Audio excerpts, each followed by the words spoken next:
No, so which is why another desire of the Zionists is to have their religion recognized as an ethnicity or even a genetic trait. This religion is genetic. Just think about it. Where does humanity come from? How old is humanity?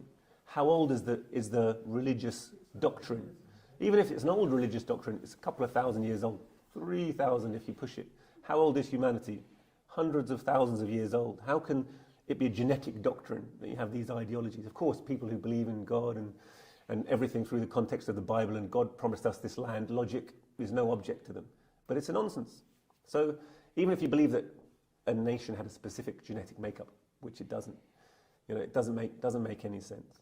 Doesn't make any sense. But who were the other group, apart from the Zionists, who wanted to say Jewishness was a special genetic makeup? Well, the Nazis.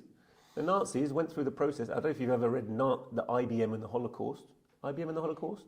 They were early adopters of this new computer technology, which was actually kind of card reading machines developing gradually into computers, to classify the racial characteristics of every member of their society, figure out not only who were the Jews practicing, but who were the sleeping Jews by their racial characteristics, and use that to power their Holocaust. So the concept that you make this Jewish religion a national trait serves only ultra-nationalism, whether it's the German nationalism, wants to wipe out Jews, or whether it's the Zionist ultra-nationalism that wants to claim some special right for Jews. And there was literally a headline in the Israeli Times the other days.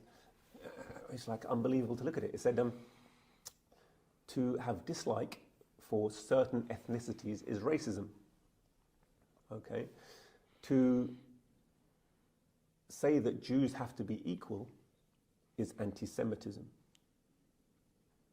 I mean, it's like, defies logic. How can you even believe that? They went on to talk about the special mission of Jews and denying all this and their special character. So, you've gone very far down the rabbit hole of genetics, nationality, but actually it's a religion. And very interestingly, it's the Zionists, when they went to Wes Streeting, and it was in December last year, that they asked Wes, and Wes agreed to adopt the IHRA definition of anti-Semitism within the NHS. They specifically had a couple of other demands. One was to pursue certain other specific cases that they were trying to get doctors struck off, and you can see that they've been doing that very clearly. Rahmi and Rihanna are their favourites, but there are others. Actually, one of them is Ghassan Abu Sitta.